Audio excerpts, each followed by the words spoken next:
En 2016, il y a Virginie Calmels qui impulse la politique innovation commande publique sur la ville et la métropole.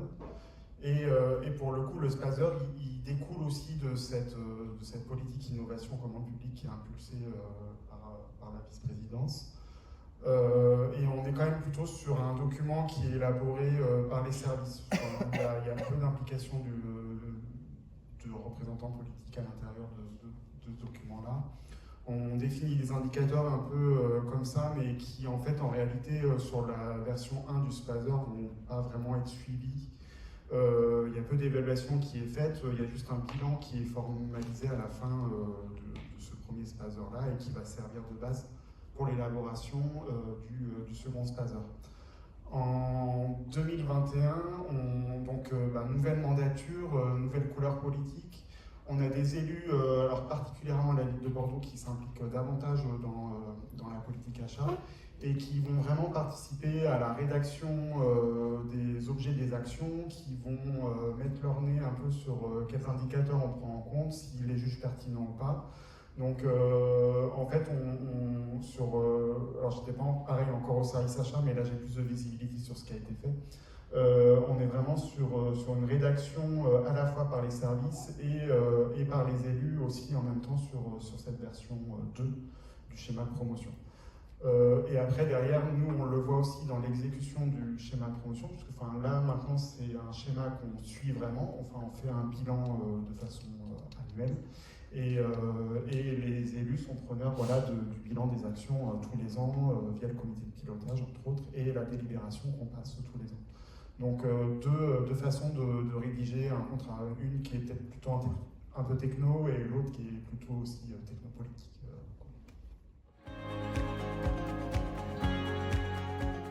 On a aussi des élus qui sont de plus en plus impliqués. On a ma direction, la direction des achats et de la commande publique, qui a repris le pilotage du SPASER à l'été 2022, associé pour l'animation, comme je disais, avec la direction de l'économie sociale et solidaire, représentée par Didier juste là.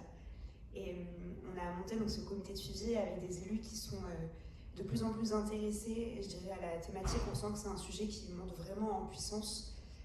Donc on a ce comité de suivi qu'on rencontre 3-4 fois par an, je dirais une fois tous les trimestres, avec en plus, au-delà de l'animation portée par chacune de nos directions, on vient répondre sur les questions, accompagner les réflexions sur comment j'intègre ces considérations environnementales et sociales dans les marchés. Un réseau de personnes référents SPASER dans la collectivité, qui nous sert encore une fois à créer du lien entre les directions. Effectivement, la politique d'achat, en fait, elle irrigue toutes les compétences, donc on commence à être identifié, c'est un peu ce que vous disiez, comme pilote. On n'est plus juste la direction qui vient faire appliquer de la réglementation sur des marchés publics. Enfin, il y a vraiment un nouvel élan, je dirais, une nouvelle prise de conscience qui se fait, et aussi grâce par ces personnes-là qui sont volontaires, qui ont rejoint le réseau, qui nous permettent de diffuser les ambitions de la collectivité sur l'achat, effectivement les messages pour embarquer, pour faire changer les comportements, pour emporter vraiment de nouvelles dimensions. Par rapport aux indicateurs, effectivement, c'est difficile de trouver le temps, je dirais aussi, parce qu'on a tendance à vouloir tout mesurer en se disant que ça va le faire. Et en fait, il y a, je pense, un réel besoin de s'interroger sur le coût que ça va prendre, tant en termes de ressources humaines que de temps vraiment, et d'outils derrière pour s'assurer de la disponibilité de la donnée. Aujourd'hui, nous, on a fait notre premier bilan chiffré du SPASER pour l'année 2023. On a des indicateurs généraux qui viennent nous dire, grâce à l'outil qu'on a construit, on a notre propre outil de référencement des achats dans la collectivité, où dès le premier euro, chaque personne vient référencer son marché. Et comme ça peut être suivi par la direction, que ce soit pour les achats inférieurs à 40 000 euros ou supérieurs à 40 000 euros. Et du coup, oui, l'idée, c'est qu'on a créé un bloc achat responsable, achat durable, où chaque personne vient dire oui, mon marché contient une considération environnementale, voilà la thématique. Oui, il contient une considération sociale, voilà la thématique. Enfin, je dis oui, mais vous imaginez oui ou non. Et tout l'enjeu, ça va être d'accompagner pour voir ce qu'on peut faire au moment du référencement pour justement impulser et faire en sorte que ces enjeux-là soient intégrés dans la commande. Ce qui est intéressant, que ça va un peu plus loin que juste une considération sociale, c'est dans le détail. Est-ce que c'est un marché réservé? Est-ce que c'est Exactement. Voilà, vous allez quand même dans le détail, oui. dans la demande. Effectivement, il y a niveau intermédiaire qui vient identifier le levier juridique, que ce soit un critère, une spécification technique ou une condition d'exécution. Si c'est un marché qui intègre les obligations de la loi AGEC aussi, puisqu'on a cette obligation de faire remonter l'info. Voilà. Et qu'est-ce que je voulais dire encore? Il me semble qu'il y avait autre chose. Mais là, du coup, tu es en phase de re-rédaction. Oui, de re-rédaction. Comment tu prends On a donc nos élus qui sont intéressés de plus en plus enfin qui sont intéressés aujourd'hui, de plus en plus non, mais ils sont là aujourd'hui avec nous dans le comité de suivi et on a cette envie de les intégrer à la méthodologie, donc on va leur présenter la semaine prochaine la méthodologie de réécriture qu'on a à leur proposer, justement pour les intégrer et avoir leur point de vue aussi sur les orientations qu'on propose, parce que on parlait de transversalité au sein de direction, mais il y a aussi la transversalité au sein des politiques de la collectivité. Nous, Spazer, c'est la déclinaison opérationnelle de la feuille de route Néo-Terra. Et il y a des thématiques qui sont prégnantes, je pense à la santé environnement, aux enjeux d'économie circulaire, de zéro pollution plastique, aux enjeux liés à la stratégie régionale pour la biodiversité. On a plein de thématiques, là je parle que du volet environnemental parce que c'est celui que je connais le mieux. On a plein de thématiques qui sont transverses et aussi qu'on souhaite intégrer et sur lesquelles on souhaite que le Spazer aille plus loin dans cette nouvelle mouture pour encore plus acter l'ambition de la collectivité sur ces thématiques-là. Avec la nouvelle équipe municipale et communautaire, on a fait une étude de commande publique avec 8 donneurs d'ordre public, 8 grands donneurs d'ordre public sur Poitiers, Grand Poitiers. Donc il y avait la ville, Grand Poitiers, CCAS, il y avait Vitalis qui est notre réseau de transport en commun, il y avait le CHU, il y avait le CRUS, voilà, pour les plus importants, les SEN. Voilà. Et donc l'objet, pour faire simple, de cette étude, c'était de mesurer le poids de l'économie de la commande publique sur l'économie locale. Donc c'est vrai que les chiffres sont à la mesure du territoire, hein, évidemment, mais on s'est aperçu que ça a pesé quand même un demi-milliard d'euros sur le territoire de Poitiers et de Grand-Poitiers. Donc ça, c'était effectivement c'était mobilisateur aussi pour l'ensemble des donneurs d'ordre. Et ça a été aussi un préalable justement à la rédaction du Spazer. Alors, le Spazer, comment on s'y prend? Déjà, on commence par aller voir ce qui se passe ailleurs. Voilà, tout simplement, c'est benchmarker, aller voir ce qu'avaient fait d'autres villes ou d'autres territoires avant nous, parce que c'est toujours des expériences intéressantes et enrichissantes, et ne pas réinventer ce qui a déjà été fait ailleurs. Voilà. C'est le préalable.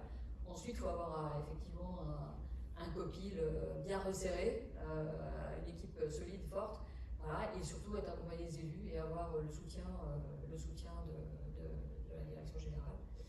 Ça, c'est un projet qui peut avancer.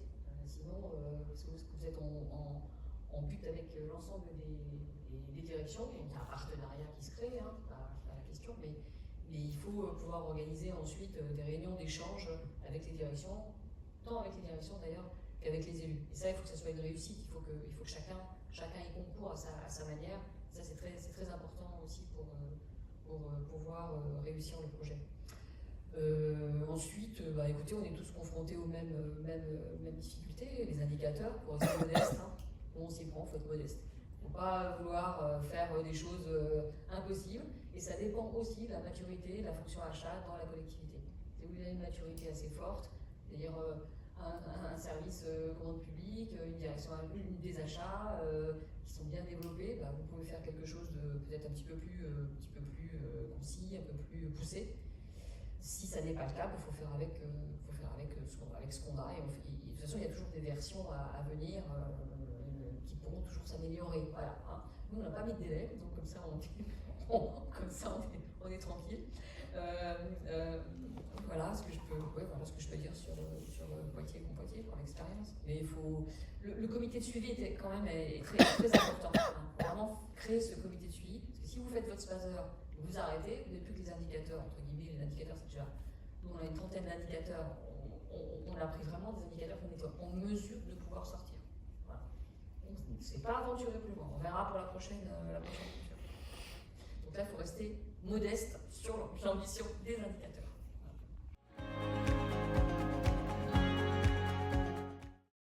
parlait de fonctions matures. Alors nous, il faut savoir que rien que le service marché, dans le type de structure que je représente, et enfin Domo France particulièrement, il a été créé en 2018. On n'avait pas avant, parce qu'on avait une réglementation qui était très très différente avant l'arrivée du Code de la commande publique, avec des obligations largement moindres. Donc effectivement, nous on a pris ce sujet de Spazer, on a raisonné en mode projet, typiquement comme on peut le faire pour d'autres projets de l'entreprise, déjà avec un sponsor bien identifié, clairement un pilote qui a une vision claire de la chose et qui est légitime sur le sujet. Et ensuite, on a réuni toutes les parties prenantes. Alors, on a la chance d'avoir une direction de l'innovation construction, on a la chance d'avoir une directrice de l'innovation sociale, donc des gens qui ont beaucoup d'apports par rapport à la création de ce Spazer. On a aussi, comme il a été dit tout à l'heure, des pratiques qui étaient déjà ancrées dans la société, mais bien avant même qu'on soit soumis au Code de la commande publique, puisque les marchés réservés pour les nettoyages des parties communes de nos immeubles, c'est quelque chose qui se fait depuis très longtemps dans l'univers des bailleurs, qu'ils soient publics ou privés d'ailleurs. Donc on a eu, comme dans tout mode projet, une phase de conception un peu longue, où on a vraiment récupéré toutes les pratiques opérationnelles, alors que ce soit les choses, les labels ou les choses comme ça, mais aussi tout ce qui se faisait, des marchés réservés, des lots réservés dans des marchés. Nous, on avait cette connaissance parce que mon équipe intervient sur l'ensemble des consultations, mais ce n'était pas forcément des choses connues, même de la direction. En fait, c'était des choses qui restaient très à la marge, en réalité. Alors du coup, le Spazer a permis de les faire connaître. Donc, toute cette phase de collecte, elle a été très importante avant de lancer un groupe projet en tant que tel avec ces parties prenantes pertinentes. On a beaucoup travaillé sur la définition des objectifs cibles, parce qu'on a aussi un fort projet d'entreprise, donc il s'agissait de mettre en phase le projet d'entreprise, la labellisation Bicorp dont j'ai parlé tout à l'heure, tout ce qu'on fait opérationnellement parlant, mais qui ne sont pas forcément connus. On a découvert qu'on avait des aspects qui étaient déjà en fait dans des indicateurs qui pouvaient très facilement être relevés, donc ça a été un facteur de facilitation.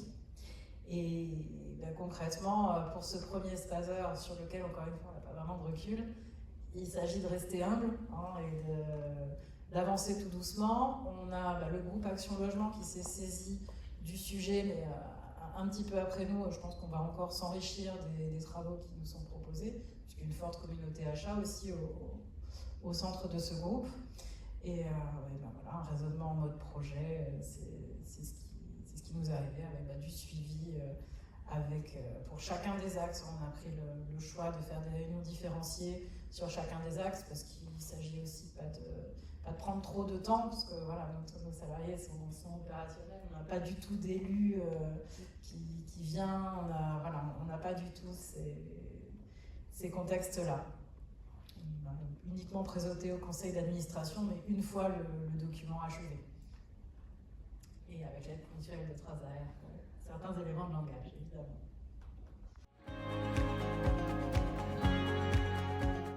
On a commencé à s'interroger sur tout ce qui existait déjà dans la collectivité, parce que on a la direction de l'ESS qui veut justement développer un maximum l'ESS et qui a adopté un projet dont l'ambition 3 est développer l'accès à la commande publique pour l'économie sociale et solidaire. Donc ça, typiquement, voilà, ils sont déjà allés là-dessus. Il faut que dans le Spazer, on le retrouve. Donc voilà, c'est essayer d'être cohérent par rapport à tout ce qu'on mène déjà dans la collectivité. Et c'est pas mal de travail parce que finalement, chaque direction a déjà peut-être un schéma ou un projet, un label. Voilà, il y a beaucoup de choses, le numérique responsable, TET, le PCAET, le PAT, enfin voilà, énormément de choses. Donc ce qu'on veut surtout, c'est être cohérent, éviter de se retrouver avec des indicateurs qui ne seraient pas cohérents entre différents schémas. Donc là, l'idée, c'est effectivement de travailler bien avec l'ensemble des directions pour s'assurer qu'on va tous dans le même sens et qu'on parle tous de la même chose. Donc éviter de réinventer des indicateurs qui existent déjà, effectivement. Donc ça nous semble très important. Donc on va essayer de travailler aussi sur, on va dire, des idéaux. voilà, une espèce de lettre au Père Noël en disant dans un monde parfait, voilà ce qu'on aimerait, et le proposer aux directions pour les faire réfléchir en disant voilà, ça ce serait l'idéal. Maintenant, il y a une réalité, c'est vous qui connaissez la réalité, jusqu'où on peut aller, qu'est-ce qu'on peut mettre en place, si l'année prochaine on peut aller là, est-ce que l'année suivante on peut augmenter l'objectif, et voilà, pour les faire adhérer effectivement sur à cet idéal qu'on atteindra ou pas, mais en tout cas essayer voilà, de les faire participer. Ils ne participeront pas dès le début, on va dire, sur l'ensemble des objectifs, parce que les objectifs, ils sont... on a tous les mêmes à peu près, il y a la loi qui nous contraint aussi, enfin voilà, quand c'est avec le décret AGEC, ils ne peuvent pas nous dire qu'ils veulent être en deçà, par exemple, c'est pas possible. Là c'est pareil, les considérations sociales et environnementales, il y a un minima qu'on va demander. Donc ils ne peuvent pas nous dire ah bah non, nous cette année on fera la moitié puis on verra l'année prochaine. Non, donc ça c'est effectivement la base. Et puis après, jusqu'où on pourra aller ensemble pour être le plus vertueux possible. Je pense à quelque chose en vous entendant, effectivement, il y a je pense aussi à un besoin, je sais pas, ça fait peut-être le lien entre les deux questions, d'un projet d'administration. On a un projet qui s'appelle Notre administration à la région, qui vient poser des objectifs pour la commande publique, donc au-delà de l'obligation réglementaire dont tu parlais tout à l'heure avec le PNAD, ou le PNAD, peu importe. On a aussi ces objectifs-là, et par exemple en 2023, on devait avoir, la collectivité s'est fixée comme objectif que 70% de ses achats intègrent des considérations environnementales et sociales, et 90% dès 2025. Et je trouve qu'on est bien, parce qu'on y arrive. Sur les achats supérieurs à 40 000 €, on est clairement dans les clous. Donc effectivement, il y a, je pense, ce besoin-là aussi de se définir ses propres objectifs et d'utiliser des indicateurs, et je vous rejoins complètement. On a des indicateurs associés à la feuille de route Néo-Terra qu'on a repris en fait dans le SPASER puisqu'on est sa déclinaison. Je pense par exemple aux indicateurs qu'on a sur le nombre de cars qui sont verdis, donc c'est-à-dire le nombre de cars qui n'utilisent pas d'énergie fossile, le verdissement de la flotte d'autocars en Nouvelle-Aquitaine pour le transport par exemple des lycéens, c'est un objectif. Et du coup on a repris l'indicateur parce que c'est déjà ce qui existe et réinventer la poudre en fait ça... Enfin, c'est pas forcément utile en fait, parce que ça demande du travail en plus, alors qu'il y a déjà des choses pertinentes qui existent et qui sont valorisables.